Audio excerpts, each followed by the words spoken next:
अस्सलाम वालेकुम। उम्मीद करता हूँ आप लोग खैरियत से हो गए और लाइफ बहुत मज़े में चल रही होगी। Welcome to chartered commerce studio once again. This is sir Khandaniyan, CA finalist, your instructor of economics. Sir हमने इकोनॉमिक्स की माइक्रो इकोनॉमिक्स की सीरीज कंटिन्यू करी हुई थी। आज ही उस सीरीज में आज एक और लेक्चर लेकर आया हूँ आपकी खिदमत में। तो सर स्टार्ट करते हैं आज का एजेंडा, देखते हैं कि आज हमें क्या पढ़ना है। सर सबसे पहले आज हम पढ़ेंगे, एजेंडा हमारा क्या है भाई। एजेंडा हमारा ये है कि हम सबसे पहले पढ़ेंगे आज tax system. Tax system, canon of tax, types of tax, direct tax क्या होता है, इनडायरेक्ट टैक्स क्या होता है, फ्लैट, प्रोग्रेसिव, रेग्रेसिव टैक्स क्या होता है, ज़कात क्या होती है, डिस्टिंग्विश बिटवीन ज़कात एंड टैक्सेशन। सर क्या फ़र्क है ज़कात और टैक्स में। सर अगर आपको मैं बताता चलूँ कि ये चैप्टर हमारे लिए बहुत इंपॉर्टेंट है पेपर इकोनॉमिक्स से। सर हमेशा सवाल आता है मैक्रो इकोनॉमिक्स से यहाँ पर। तो सर इसको ध्यान से सुनिएगा और कोशिश करिएगा कि आपको ये समझ आ जाए। तो उम्मीद करता हूँ कि आप इसको हाथ के हाथ याद भी कर लेंगे। तो सबसे पहले टैक्स सिस्टम। सर जो टैक्स सिस्टम होता है वो क्या कहते हैं, वो दो तरीके के, मतलब टैक्स सिस्टम में मैं आपको पहले बता रहा हूँ फंक्शंस। क्या बता रहा हूँ, फंक्शंस। सर फंक्शंस क्या होता है टैक्स सिस्टम का मतलब। सर फंक्शंस का मतलब होता है कि वो कहाँ काम आता है, यूजेस। यूजेस, ठीक है, कहाँ इसके यूज होता है, कहाँ वो इस्तेमाल होता है। ठीक है सर। सर करेक्टरिस्टिक का मतलब ये होता है, करेक्टरिस्टिक का मतलब ये होता है कि एक अच्छा टैक्स सिस्टम में क्या खसूसियात होनी चाहिए, एक अच्छे टैक्स सिस्टम में क्या खसूसियात होनी चाहिए। तो ये दोनों कॉन्सेप्ट आपको उम्मीद करता हूँ समझ आ गए होंगे। सर स्टार्ट करते हैं इसको फर्दर इन्वेस्टिगेट करना और उसको डिटेल में जाके इसका पोस्टमार्टम करते हैं। Sir let's start. Sir functions मतलब कैरेक्टरिस्टिक किसके कहाँ इस्तेमाल, कौन कौन सा कहाँ कहाँ आता है। फिजिकल में आता है, किसमें आता है, फिजिकल में आता है। Used to influence aggregate demand. Sir government, fiscal का मतलब क्या है, फिजिकल ऑब्जेक्टिव्स में इसका काम आता है, यानी कि गवर्नमेंट के ऑब्जेक्टिव्स को फुलफिल करने के लिए टैक्स सिस्टम काम करता है। और ये हमने लास्ट लेक्चर में पढ़ा था, क्या पढ़ा था, कि हमने पढ़ा था कि कहते हैं फिजिकल पॉलिसीज क्या होती है, कि एग्रीगेट डिमांड को इन्फ्लुएंस करती है गवर्नमेंट थ्रू टैक्स सिस्टम। सही है सर। तो used to influence aggregate demand, तो एग्रीगेट डिमांड को अगर इन्फ्लुएंस करना है तो इसके लिए हमारे पास सबसे बेहतरीन हथियार क्या है, बेहतरीन टूल क्या है, टैक्स सिस्टम है। ठीक है सर। सर फिजिकल ऑब्जेक्टिव्स के लिए यूज होता है। सर एलोकेशन के लिए यूज होता है। सर एलोकेशन के लिए यूज होता है, क्या मतलब sir, between rich and poor. Sir अमीरों से पैसा लेके, अमीरों से ज्यादा टैक्स लेके गरीबों पर डिवाइड किया जाता है। अमीरों से ज्यादा पैसा लेके गरीबों को दिया जाता है। इसको कहते हैं एलोकेशन ऑफ रिसोर्सेज या एलोकेशन ऑफ वेल्थ। ठीक है सर। सर तीसरा यूज कहाँ होता है, रेगुलेटरी। सर कोई अगर गवर्नमेंट चाहती है सिगरेट बिकना बंद हो जाए, अगर गवर्नमेंट चाहती है शराब नोशी खत्म हो जाए, तो सर उस पर वो बहुत ज्यादा टैक्सेस लगा दे। समझ आ रही है। तो सर क्या करेगी, टैक्सेस लगा देगी। सर जब वो टैक्सेस लगा देगी लोग खरीदना छोड़ देंगे। सही है सर। यानी कि रेगुलेटरी, यानी कि रेगुलर करने के लिए क्या कहते हैं, रेगुलेटरी, आपको रेगुलेटरी पोजीशन में आने के लिए सर गवर्नमेंट क्या यूज करती है, टैक्स सिस्टम को यूज करती है। यानी कि किसी भी चीज को अगर डिमांड को कम करना हो या बढ़ाना हो, कम करना हो या अगर सिगरेट की डिमांड को कम करना है, सॉरी कम करना है, सॉरी सिगरेट की डिमांड को, तो सिगरेट बिकती है मिसाल के तौर पर 50 रुपए की। सर उस पर 200 रुपए का टैक्स लगा था, वो 250 रुपए का डब्बा हो जाएगा जो 50 वाला। सर अब पिएगा बंदा, नहीं पिएगा। ठीक है सर। और सर अगर किसी चीज पर ज्यादा डिमांड करनी है तो क्या करो, सब्सिडीज दे दो। क्या करो, सब्सिडीज दे दो। ठीक है sir. Sir intensive, incentive, incentive चौथा क्या है, इंसेंटिव। सर इंसेंटिव क्या है, सर अगर किसी ने कुछ अचीव किया है, सही है सर, लाइक हमारे जो क्या कहते हैं जनरल कर्नल होते हैं या हमारे जो गवर्नमेंट एम्प्लॉयज होते हैं, सर उनको टैक्स माफ होता है। ठीक है सर। पहले टीचर्स को भी माफ होता था लेकिन अब टीचर्स को माफ नहीं होता। तो सर इंसेंटिव दे दो, टैक्स इंसेंटिव दे दो। लाइक अभी जैसे कि पाकिस्तान में वो क्या कहते हैं, मुझे याद नहीं है, लेकिन अगर पाकिस्तान में कोई भी ओलंपिक्स वाले जैसे जो गेम में होते हैं उसमें कोई चीज जीतता है, अगर पाकिस्तान का बंदा विनर आता है और उसको कोई प्राइज की अमाउंट मिलती है, तो सर उस पर गवर्नमेंट टैक्स नहीं लेती क्योंकि उसने प्राइज का वो मुल्क का नाम रोशन किया। ठीक है सर। इंसेंटिव दे देती है गवर्नमेंट। हालांकि गिफ्ट पर बहुत अच्छा टैक्स लगता है। जब आप टैक्स, अच्छा टैक्स पूरा एक सब्जेक्ट है, इसको पढ़ने के लिए जाएंगे तो बहुत ही डीप है सर, लेकिन हम सिर्फ सीख रहे हैं कि टैक्स सिस्टम के चार मेन फंक्शन है, यानी कि चार जगह काम आता है। फिजिकल गवर्नमेंट के लिए काम आता है, गवर्नमेंट ऑब्जेक्टिव पूरे करने के लिए, यानी कि मैक्रो इक्विलिब्रियम मैक्रो ऑब्जेक्टिव को फुलफिल करने के लिए, एलोकेशन ऑफ वेल्थ को क्या कहते हैं इक्वल करने के लिए, सर रेगुलेटरी और इंसेंटिव, ये चार जगह काम आता है। उम्मीद करता हूँ ये बात आपको समझ आ गई होगी। सर एक अच्छा टैक्स सिस्टम में क्या होना चाहिए, एफिशिएंसी होनी चाहिए। सर ऐसा टैक्स सिस्टम ना हो कि आप मिसाल के तौर पे आपने टेक्सटाइल प्रोडक्शन में जैसा आपने हाल किया है पाकिस्तान में, सर टेक्सटाइल में आपने इतना टैक्स लगा दिया, सर ना हमको फैसिलिटी प्रोवाइड कर रहे हैं, ना बिजली प्रोवाइड कर रहे हैं, ना कुछ प्रोवाइड कर रहे हैं, उन पर टैक्स पे टैक्स लगाए जा रहे हैं। वो एक वक्त आया मुल्क छोड़ के चले गए। तो बांग्लादेशी गवर्नमेंट ने क्या करा, बांग्लादेशी गवर्नमेंट ने क्या है उनको टैक्स इंसेंटिव दिया। उन्होंने बोला यार तुम अब हमारे पास इंडस्ट्री लगाओ, फैक्ट्री लगाओ, हमारे पास 10 साल के लिए 15 साल के लिए टैक्स मांग। तो ऐसे आपका टैक्स सिस्टम नहीं होना चाहिए कि आप अपना रेवेन्यू बढ़ाने के लिए, टैक्स रेवेन्यू बढ़ाने के लिए, टैक्स रिसीव बढ़ाने के लिए आप इकोनॉमिक एक्टिविटी को डिस्करेज कर दो। बात समझ आ रही है? Sir low cost of collection, sir आप 1 लाख रुपए टैक्स जमा कर रहे हो, अगर उसको कॉस्ट ऑफ कलेक्शन यानी कि उसको जो जमा करने की कॉस्ट है, उसको उसको जो जमा करने के लिए आपने लोग रखे हैं उसी को 80,000 रुपए दे दोगे तो क्या फायदा होगा? तो sir low cost of collection होनी चाहिए। सर इक्विटेबल होना चाहिए। सर इक्विटेबल का मतलब यहाँ पे बराबर नहीं होना चाहिए। इक्विटेबल का मतलब है जो अमीर है वो ज्यादा टैक्स दे, और जो पुअर है यानी कि जो गरीब है वो कम टैक्स दे। ठीक है सर? क्यों क्यों सर? अगर बराबर देगा तो फायदा क्या है? सर बराबर देगा तो ये इक्वलिटी नहीं है। सही है सर, बराबर देना इक्विलिटी नहीं है टैक्स। सर बराबर देना इक्विलिटी टैक्स नहीं है। इक्विलिटी क्या है, इक्विटेबल क्या है कि अमीर को ज्यादा टैक्स दे, क्योंकि वो अमीरों से टैक्स लेके गरीबों को दिया जाएगा ना भाई, और गरीब कम टैक्स दे। बेनिफिट प्रिंसिपल, सर जहां जिस जगह से टैक्स जमा कर रहे हो ना उसी जगह पे उसका उसको उसको मैक्सिमम उसको फायदा दो। जैसे कराची से मैक्सिमम टैक्स जमा होता है और पूरे मुल्क को फायदा होता है, ना कि सिर्फ कराची को। तो सर क्या कहते हैं, अगर आप बेनिफिट प्रिंसिपल नहीं दोगे जहां से लोगों को जो लोग टैक्स दे रहे हैं आपको, अगर वो लोगों को आप बेनिफिट नहीं दोगे तो वो टैक्स देना छोड़ देंगे। सर लेकिन एक कराची की वाहिद अवाम है जो टैक्स देना भी नहीं छोड़ती और कोई आवाज भी नहीं उठाती, कुछ भी नहीं करती। हालांकि कराची से बहुत अच्छी खासी अमाउंट, मतलब मैं बोलूँ अगर आपको टैक्स का कोई 40 से 50% हिस्सा जो रेवेन्यू रिसीव करती है गवर्नमेंट, वो कराची से करती है। यानी कि अगर गवर्नमेंट 1 मिलियन रुपए ले रही है तो उसमें से 50 मिलियन कहाँ से आ रहे हैं? कराची से आ रहे हैं। और कराची में लगता बिल्कुल भी नहीं है। आप लाहौर की हालत देख लें और कराची की हालत देख लें। सर तो ये बेनिफिट प्रिंसिपल है, जहाँ से आप टैक्स कलेक्ट कर रहे हो उन लोगों को फायदा दो। ऐसी बात नहीं कह रहा कि थर के लोगों में टैक्स जमा नहीं करा तो आप थर के लोगों को फायदा नहीं दो, उधर भी दो, लेकिन फोकस कराची में भी रखो यार, वो ताकि आपको दिल से टैक्स दे पाए। सही है? एक बार आपने अच्छा अस्पताल अस्पताल बना दिया कराची में, एक बार अच्छे रोड बन गए, तो सर दोबारा कोई बनेंगे वो? सालों तक चलेंगे, लॉन्ग टर्म चलेंगे। तो फिर जब तो अगली बार पैसे जमा करोगे तो आप घर में लगा देना। सही है, अपनी जेब से बचे तो। ठीक है सर। सर आगे बढ़ते हैं। सर आगे बढ़ते हैं और देखते हैं कैनन ऑफ टैक्स क्या होता है। सर कैनन ऑफ टैक्स का मतलब होता है, कैनन का मतलब होता है असूल या principle. As the principle of tax यानी कि टैक्स के प्रिंसिपल, क्या कवानीन है टैक्स के, क्या असूल है टैक्स के। सर एडमिन स्मिथ का नाम सुना, काफी दिनों बाद आए ये बाबा। ये बाबा इकोनॉमिक्स है हमारे।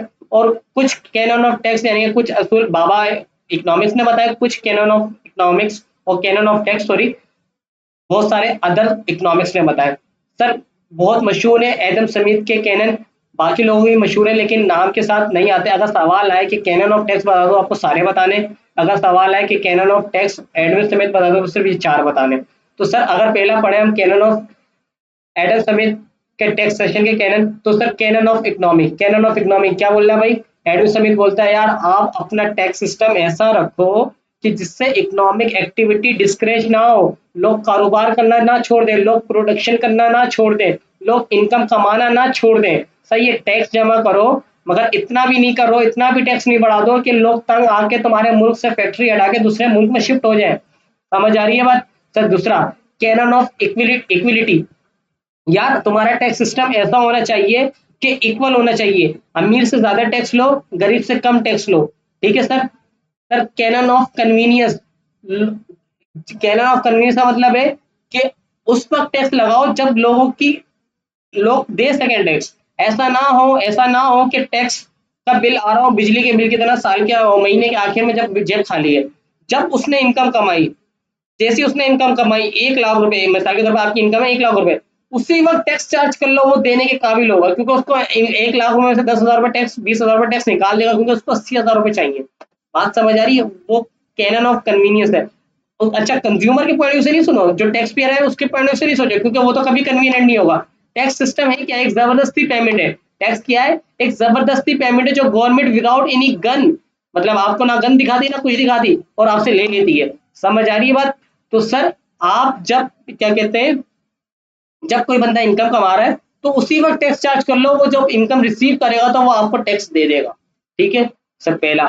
सर दूसरा, सर जब कोई खर्चा कर रहा है तो उसी वक्त टैक्स चार्ज कर लो। उसको अगर कोई चीज जरूरी चाहिए, उसको अगर पानी पीना है, उसको पानी पीना है तो 10 रुपए की बोतल है, उस पर 5 रुपए का टैक्स लगा दो। अगर उसको पानी पीना होगा तो वो उसी वक्त टैक्स दे देगा। ये कन्वीनियंस है। सर अगर उसको कोई प्रॉपर्टी चाहिए तो जब वो प्रॉपर्टी खरीद रहा है या सेल कर रहा है, सही है, उसी वक्त टैक्स लगा दो। सर इसी तरह अगर कैपिटल गेन पे टैक्स लगा रहे हो तो जब कैपिटल गेन कर रहा है, वो एक्चुअल में रिसीव कर रहा है, उसी वक्त टैक्स लगा दो। बिल्कुल इसी तरह वेल्थ टैक्स लगा दो। जब वो इनहेरिटेंस में, विरासत में कोई इसको मिलता है, सर उसी वक्त उसको टैक्स लगा दो। जब उसको मिला होगा वो आराम से पे कर देगा। ऐसा करोगे कि साल के आखिर में, महीने के आखिर में दे देना, तो वो नहीं दे पाएगा, जैसे बिजली का बिल होता है हमारी। ठीक है सर। कैनन ऑफ सर्टेनिटी सबसे इंपॉर्टेंट, कि सर हर एक बंदे को पता होना चाहिए वो क्या पर्पस है उसको देने का, किस तरीके से देना है, कितना देना और टाइमिंग कब है। सर ये सबसे इंपॉर्टेंट कॉन्सेप्ट है।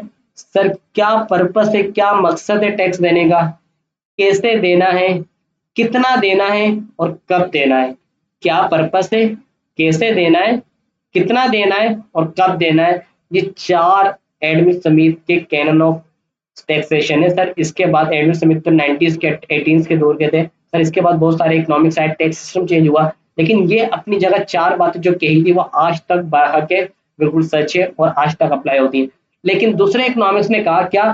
फिस्कल एडुकेसी हो, फिस्कल एडुकेसी को आप अचीव करो। सर जो गवर्नमेंट के खर्चे हैं, कम से कम इतना टैक्स जमा कर लो जो गवर्नमेंट के खर्चे वो पूरे हो जाए। कम से कम इतना टैक्स जमा कर लो कि जो गवर्नमेंट के खर्चे वो पूरे हो जाए, और without any damage of production capacity. Sir production capacity यानी कि इकोनॉमिक एक्टिविटी डिस्करेज भी ना हो। आप इस तरीके से टैक्स सिस्टम को डिजाइन करो कि इकोनॉमिक एक्टिविटी भी डिस्करेज ना हो और आपकी जो खर्चे हैं वो भी पूरे हो जाए। सही, स्मार्टली काम करो, सिंपलिसिटी हो, सिंपली और सिंपल टैक्स सिस्टम हो सर, जिसकी वजह से क्या होगी? करप्शन नहीं होगी। वरना आप देखें पाकिस्तान का टैक्स सिस्टम इंतहाई कॉम्प्लेक्स है, और यहाँ पे आप देखें एफबीआर में जाके आप, मतलब किसी भी टैक्स कमिश्नर के पास जाके, ऑफिसर के पास जाके, सर कितनी करप्शन होती है सर। और अगर करप्शन नहीं होगी तो आपको टैक्स एडवाइजर चाहिए, और टैक्स एडवाइजर अगर आपको नो हाउ नहीं है तो वो आपको लूट लेता, सही वाला। समझ आ रही है बात? और पाकिस्तान में टैक्स का काम बहुत ही ज्यादा चलता है, बहुत ही ज्यादा चलता है, क्योंकि पाकिस्तान में टैक्स सिस्टम बहुत ही कॉम्प्लेक्स है। फ्लेक्सिबिलिटी हो टैक्स सिस्टम में, क्या हो? फ्लेक्सिबिलिटी हो। जब अगर आपको एक पैसा ज्यादा चाहिए तो आप टैक्स बढ़ा दो, सही है। जब आपको पैसा कम चाहिए, मतलब आपको टैक्स रेवेन्यू कम चाहिए, तो आप पैसा कम कर दो, एज पर नीड्स हो आपकी। डाइवर्सिफाई हो, एक टैक्स सब पे घोड़ो गधों की तरह ना लगा दो, बल्कि छोटे छोटे टैक्स लगा दो। इनकम पे टैक्स अलग लगा दो, सैलरी पे अलग टैक्स लगा दो। इतनी अमाउंट की सैलरी होगी तो इस पे अलग टैक्स होगा, इस अमाउंट की सैलरी होगी तो इस पे अलग टैक्स होगा। सर अगर जब प्रॉपर्टी खरीदोगे तो इस पे टैक्स होगा, सर प्रॉपर्टी बेचोगे तो इस पे टैक्स होगा, सर कैपिटल गेन होगा तो इस पे टैक्स होगा, सर वेल्थ मिलेगी, विरासत में कुछ चीज मिलेगा तो इस पे टैक्स होगा। तो छोटे छोटे टैक्स लगा दो ताकि लोगों को देने में भी आसानी हो, और लोग क्या कहते हैं हर जगह से कवर भी हो जाए। आप एक टैक्स लगाओगे गधे घोड़ों की तरह तो बेटा हर कोई नहीं दे पाएगा। बात समझ आ रही है? Comparability, sir with economic objective आपका काम करें। सर अगर आपको एक्सपेंशनरी पॉलिसीज करनी है तो टैक्स सिस्टम को क्या करना है? कम करना है, बढ़ाना है? कम करना है, तो कम कर दो यार। कंपेयर हो सके, जो आपके जो ऑब्जेक्टिव है उसके साथ कंपेयर कर सके आप, समझ आ रही है, उसके साथ मैच हो सके। सही, आपको कॉन्ट्रेक्शनरी पॉलिसी करनी है, एग्रीगेट डिमांड को कम करना है, तो टैक्स बढ़ा दो, टैक्स बढ़ा दो। ये ऑब्जेक्टिव, आपके ऑब्जेक्टिव के साथ tax system, tax rate match करना चाहिए। तो कैनन ऑफ टैक्स उम्मीद करता हूँ आपको समझ आ गए होंगे। तो आ गए या नहीं आ गए आप लोगों को कैनन ऑफ टैक्स? है भाई, पता है मुझे, आ गए? तो इसको याद करिएगा, बहुत ही इंपॉर्टेंट कॉन्सेप्ट है। फिर बता रहा हूँ मैं आपको। सर आगे बढ़ते थोड़ा सा। सर टाइप्स ऑफ टैक्स, कितने तरह के टैक्स होते हैं? सर सबसे बड़ी टाइप्स, दो टाइप्स होती है, एक डायरेक्ट टैक्स और एक indirect tax. Sir direct tax कौन सा टैक्स होता है? जो इनकम पे लगता है। ये मैंने बताई नहीं है बातें, लेकिन आप बहुत ही डिटेल में जाके पढ़ लें। और इनडायरेक्ट टैक्स कौन सा होता है? जो एक्सपेंडिचर पे लगता है। Sir paid directly by tax payer. Sir ये जो डायरेक्ट टैक्स होता है वो टैक्स पेयर खुद ही पे कर लेता है। सर मैं जिस कंपनी में काम करता हूँ, मेरी कंपनी के अंदर 10 लोग हैं, सही है। मेरा जो बॉस है वो हम सबकी सैलरी देता है, उस सैलरी से देता, मतलब वो हमें देते वक्त सबके सैलरी को काट ले, उसमें से टैक्स काट लेता है और गवर्नमेंट को जमा करा देता है। सर ये डायरेक्टली पेमेंट है। सर ये क्या है? डायरेक्टली पेमेंट है सर ये, क्योंकि गवर्नमेंट उसको बोलती है बिजनेसमैन को, यार तुम काट देना और ये कर देना, ठीक है। सर ये डायरेक्टली पे किया। सर इनडायरेक्ट टैक्स क्या होता है? जब मैं दुकान पे जाता हूँ कोई चीज खरीदने के लिए, इम्तियाज जा रहा हूँ, चेजब जा रहा हूँ, नाहिद जा रहा हूँ सर, तो क्या कर रहा हूँ, मैं चीज खरीद रहा हूँ, उसमें देखा होगा आपने ये प्राइस है प्लस सेल टैक्स फिर is equal to final price आएगी। समझ आ रही है बात? ये हमने उसमें भी पढ़ा था जीडीपी कैलकुलेट करते वक्त। तो फाइनल प्राइस जब आएगी तो सर उसको मैं टैक्स गवर्नमेंट को दे रहा हूँ, उसको मैं टैक्स नहीं, किसको दे रहा हूँ? सर मैं उस वक्त टैक्स दे रहा हूँ दुकानदार को, चेजब को, या नाहिद को, या इम्तियाज को। सर वो टैक्स देंगे उसके होलसेलर को, उसके डीलर को, फिर वो देंगे मैन्युफैक्चरर को, फिर मैन्युफैक्चरर देगा उसको। सर यानी कि यहाँ पे कौन होते हैं? इंटरमीडिएट पर्सन होते हैं, इंटरमीडिएट पर्सन होते हैं। बात समझ आ रही है? सर मैंने 1 लाख रुपए कमाया, गवर्नमेंट ने कहा 10% टैक्स देना है, तो 10,000 रुपये टैक्स देना। सर ये टैक्स में शिफ्ट नहीं कर सकता किसी पर। लेकिन अगर मैंने एक चीज खरीदी, एक मोबाइल खरीदा 10,000 रुपये का, इस तो मैंने 500 रुपये टैक्स दिया, 500 रुपये टैक्स दिया। सर ये टैक्स में शिफ्ट कर सकता हूँ किसी और पर, मैं ये मोबाइल किसी और को भेज दूँ 10,000 का, तो जो टैक्स मैंने दिया था वो किसने दिया? उसने दिया। क्या होता है? जो मैन्युफैक्चरर होता है यानी कि जो बनाता है गुड को, वो ट्रांसफर करता है किसको? टैक्स बटन क्या कहते हैं, डीलर को। डीलर ट्रांसफर करता है किसको? मैन्युफैक्चरर को। मैन्युफैक्चरर ट्रांसफर करता है किसको? होलसेलर को। ओ सॉरी, मैं कंफ्यूज हो गया दोबारा से। सर जो मैन्युफैक्चर हो रहा था वो किसको देता है? डीलर को। डीलर देता है किसको? होलसेलर को। होलसेलर को। होलसेलर देता है किसको? ट्रांसफर करता है टैक्स, क्या कहते हैं, रिटेलर को। रिटेलर किससे चार्ज कर लेता है वो आखिरी अमाउंट? सर कंज्यूमर से। तो एंड कंज्यूमर किस पर आता है? ये बटन कंज्यूमर पर आता है। Indirect tax can be shifted to consumer, ये कंज्यूम को शिफ्ट हो सकता है, ये कंज्यूम को शिफ्ट नहीं हो सकता। यानी कि अगर मैं एक बिजनेसमैन हूँ और मैं इनकम पे टैक्स दे रहा हूँ, वो मैं शिफ्ट नहीं कर सकता। और मैं कोई चीज बनाकर बेच रहा हूँ, सही है, गवर्नमेंट ने कहा जब ये तुम बेचोगे, सेल टैक्स का मतलब क्या होता है? जब तुम बेचोगे तो इसमें टैक्स होगा, ये मैं शिफ्ट कर सकता हूँ। सेल टैक्स में शिफ्ट कर सकता हूँ, इनकम टैक्स में शिफ्ट नहीं कर सकता। सही है सर। एग्जाम्पल्स क्या है? इनकम टैक्स है, यहाँ पे सेल टैक्स है। सेल टैक्स का दूसरा नाम वैल्यू एडेड टैक्स भी होता है। Sir wealth tax, inherent tax, fuel tax, exercise tax, custom duty. Sale tax जब खर्चा करते हो जब देते हो, फ्यूल टैक्स जब पेट्रोल डलवाते हो जब देते हो, इंपोर्ट करवाते हो तो जब कस्टम ड्यूटी या एक्सरसाइज ड्यूटी पे कर रहे होते हो। सर वेल्थ टैक्स जब वेल्थ मिलती है तो जब टैक्स देते हो। इनहेरेंट टैक्स जब इनहेरेंट टैक्स पे आप टैक्स दे रहे होते हो। समझ आ रही है बात? उम्मीद करता हूँ ये आपको टैक्स सिस्टम, इनडायरेक्ट टैक्स और डायरेक्ट टैक्स समझ आ गया होगा। सर एडवांटेज क्या है?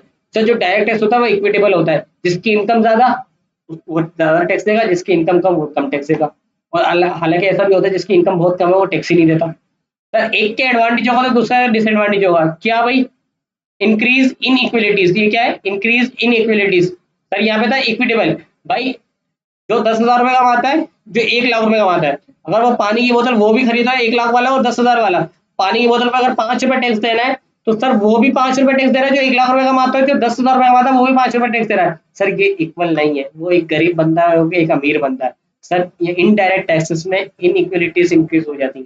सर सर्टेन, सर गवर्नमेंट को पता होता है सर इन लोग कमाना नहीं छोड़ेंगे, लोग कमाना नहीं छोड़ेंगे, लोग कमाएंगे क्योंकि पेट मांगता है रोटी। समझ आ रही है? हाँ, पेट भूख लगती है तो इंसान कमाना नहीं छोड़ेगा। तो कमाने पर लोग कमाएंगे तो जरूर, तो कमाने पर टैक्स तो सर्टेन ही मिलेगा। लेकिन सर क्या? सर अगर कोई चीज मुझे, मतलब ये चीज है, रिमोट है 10 रुपए का मिलता है, सही है, और उस पर 15 रुपए का टैक्स लग गया, 25 रुपए का हो गया, तो मैं इसको लेना छोड़ दूंगा, मैं कुछ इसकी जगह दूसरी चीज इस्तेमाल कर लूंगा।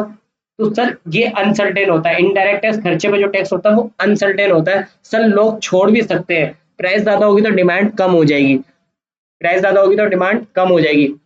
सर और क्या है? Low cost of collection. Sir यहाँ पे जो कॉस्ट ऑफ कलेक्शन होती है डायरेक्ट टैक्स में वो कम होती है। सर जितनी कंपनीज है, सर पाकिस्तान में कोई 13,000 14,000 15,000 कंपनीज है, सर उनके बॉसेस को बोल देगी गवर्नमेंट, भाई जब तुम अपने एम्प्लॉयज को टैक्स दो ना, तो आप अपने एम्प्लॉयज का टैक्स मुझे सर पहले काट के उनको सैलरी देना और ये टैक्स मुझे जमा करा देना।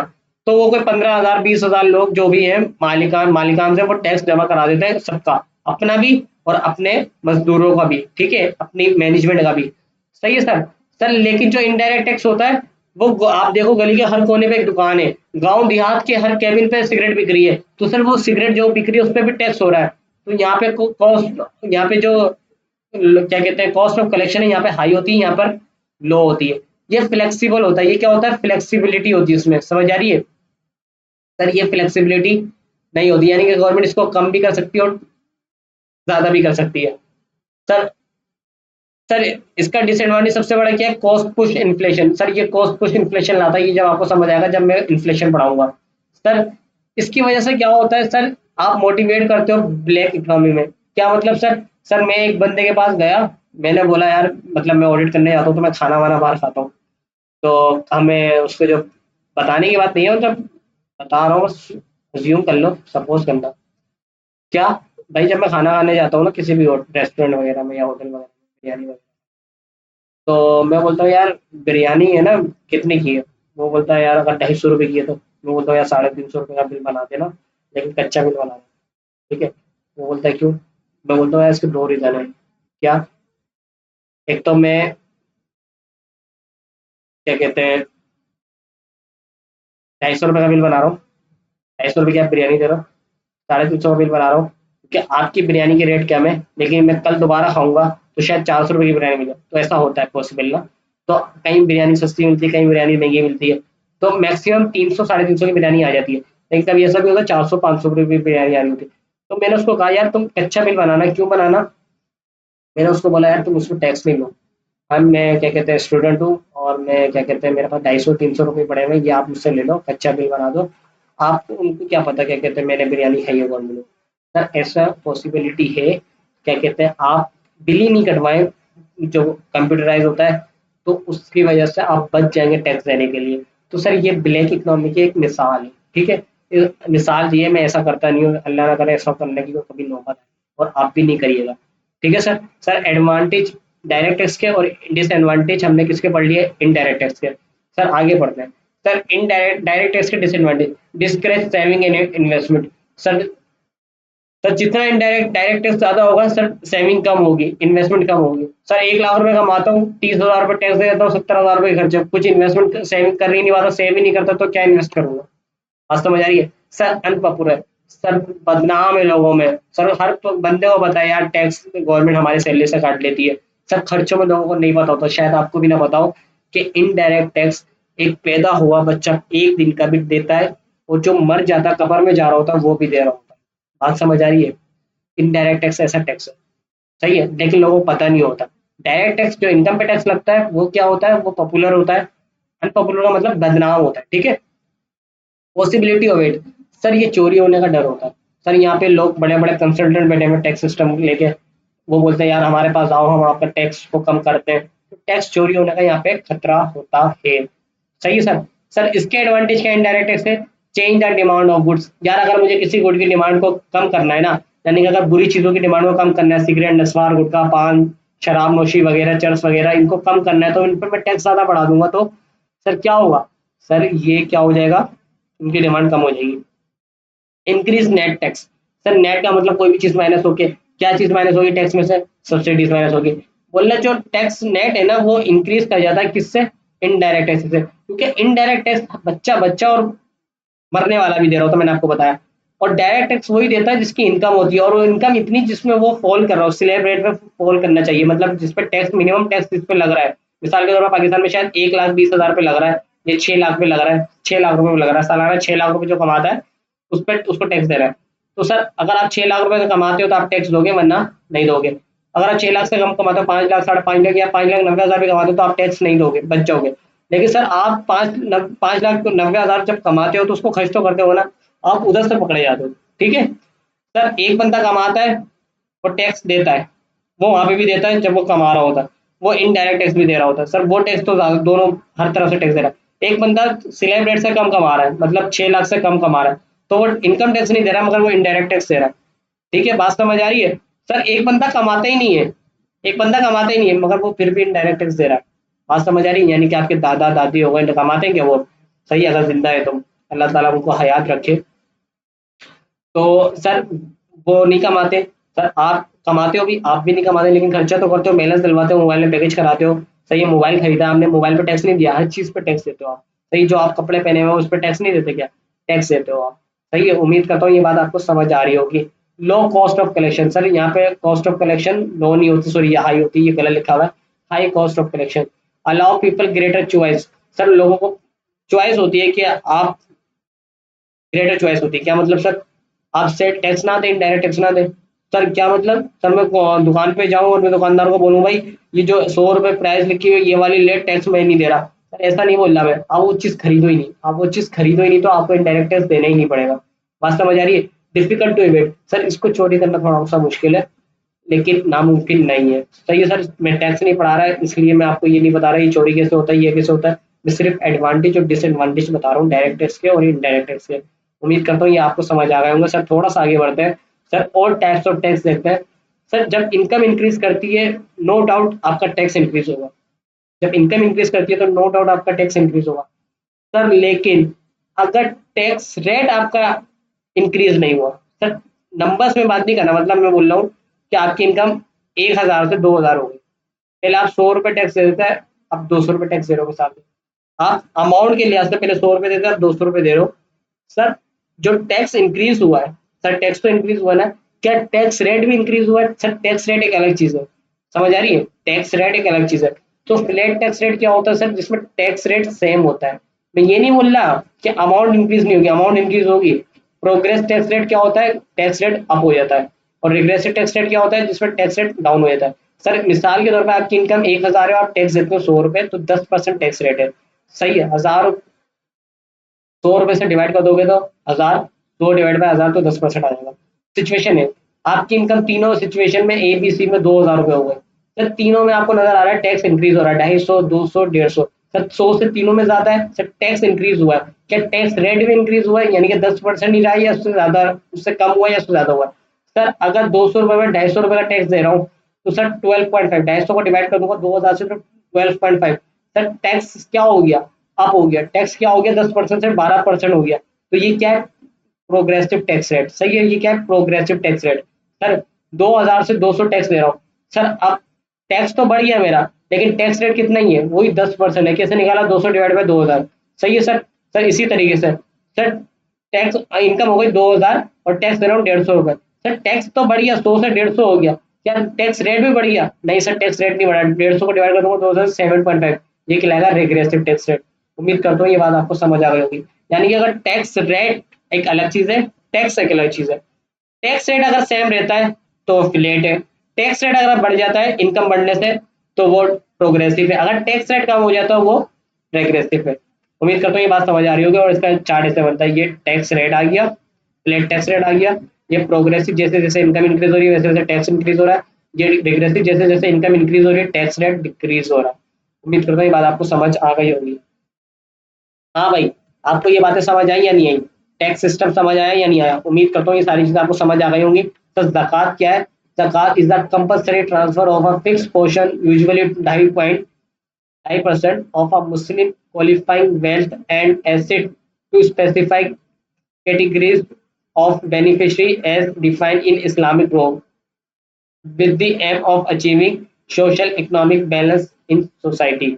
सर ज़कात की डेफिनेशन यहाँ पे बहुत ही मुश्किल लिखी है मैंने, सर क्यों लिखी है पता नहीं क्यों लिख दी है बस, सर लेकिन यहाँ पे क्या कहते हैं मेरे नोट्स में जो ज़कात की डेफिनेशन है वो बहुत ही आसान लिखी हुई है। सर ज़कात क्या है? ज़कात कुछ भी नहीं है, ज़कात एक कंपलसरी पेमेंट है, पहली पहली बात तो ये हर मुस्लिम पे फ़र्ज़ है, जो साहिब इस्तिताअत है, 2.5% देनी होती है।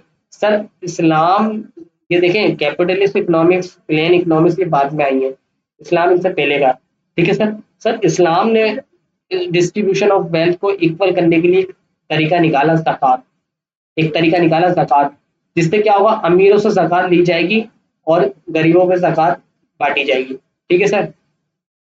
सर ये रीडिस्ट्रीब्यूशन ऑफ वेल्थ करता है, इसका एक सही है, ज़कात shift surplus wealth from rich to the poor, reducing income inequality. समझ आ गई बात, कि ज़कात शिफ्ट कर देती है क्या, वेल्थ को अमीरों से गरीबों के दरमियान, और क्या कहते हैं इनइक्विलिटी खत्म हो जाती है। Economic stability by supporting the under privilege, ज़कात helps maintain social and economic harmony. Sir जब इकोनॉमिक स्टेबल हो जाती है सर, हर मतलब सोसाइटी में एक अच्छे मतलब सोशल वेलफेयर क्रिएट हो जाती है ज़कात से। सही है सर, इसको एक बार पढ़ लीजिएगा आप। सर ज़कात इतना कोई मतलब मुश्किल कॉन्सेप्ट नहीं है, एज अ मीन मुस्लिम हमने बहुत बार पढ़ा हुआ 6 क्लास में, 7 क्लास में, तो सर अगर डिफरेंस देखें तो ऑब्लिगेशन टाइप है किसकी, रिलीजियस, और ये है लीगल ऑब्लिगेशन। ये रिलीजियस ऑब्लिगेशन है यानी कि रिलीजियस जिम्मेदारी, और ये लीगल जिम्मेदारी है। ये इस्लामिक शरिया कहता है और ये स्टेट इम्पोज करती है। रेट क्या है, 2.5% है, सही फिक्स रेट है यहाँ पर। Varies by law and income bracket, मैं बोल रहा हूँ ना स्लैब रेट, स्लैब रेट पर डिपेंड कर रहा होता है आपका।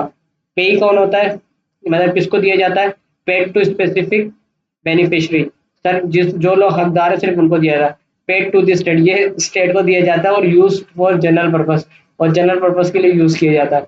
पर्पस क्या होता है, इंकरेज करना मॉरल और सोशल इक्विटी को। सर यहाँ पे focus on government governance and development. तो ये बहुत ही अच्छे क्या कहते हैं डिफरेंस लिखे हुए हैं। उम्मीद करता हूँ ये बात आपको समझ आ गई होगी, और आज टैक्स रेट और टैक्स सिस्टम आपको समझ आया होगा।